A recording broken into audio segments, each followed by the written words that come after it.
Nous, on est riches parce qu'on est en train d'appauvrir l'Afrique, de nouveau, l'Amérique latine, l'Asie. Nous sommes nous les responsables de ces millions de morts. C'est nous qui disons que tu dois avoir accès à l'eau simplement si tu la payes.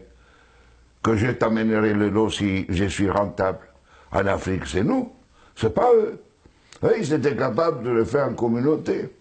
Et donc, à l'heure actuelle, il faut se dire que les guerres qu'on est en train de faire, c'est quoi? C'est parce qu'ils nous ont attaqués. Qui? Quand Sarkozy a bombardé la Libye, aucun Libyen n'avait attaqué la France. La France n'avait pas été bombardée par personne.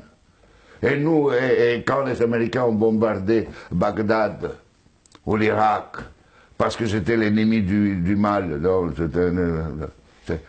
tous ces millions qui sont morts, et tous ces millions de réfugiés syriens, irakiens, etc., c'est qui eux, ils ont voulu. Et nous, on a le courage après de dire, je vais t'aider pour rester chez toi. Hein? Alors qu'on les a créé les conditions pour qu'ils doivent fuir.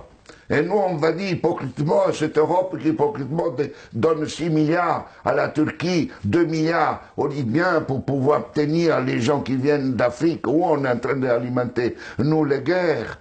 Mais il faut s'arrêter de se raconter des balivernes ici. Hein? Il faut arrêter.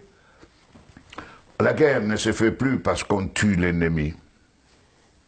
La guerre est devenue, grâce à la technologisation, elle était aussi d'avant, mais elle est devenue une activité économique la plus rentable après l'industrie pharmaceutique et l'industrie informatique. On fait la guerre parce que c'est rentable.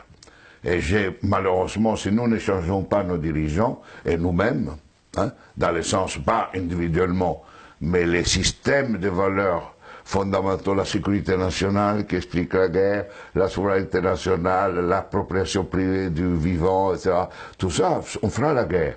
On fera la guerre, pourquoi? Parce que pour cela, deviendra une activité de plus en plus rentable. D'ici quelques années, si vous éliminez la guerre, le PIB mondial chutera, d'après le système dominant. Elle ne chutera pas si on est dans un autre système. Au contraire, la guerre, la disparition de la guerre sera une source de richesse.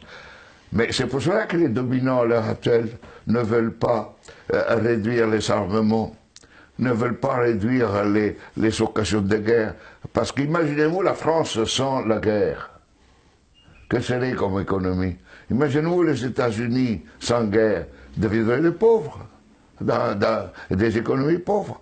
Donc aujourd'hui, on est entré dans une phase où on fait la guerre parce que c'est rentable.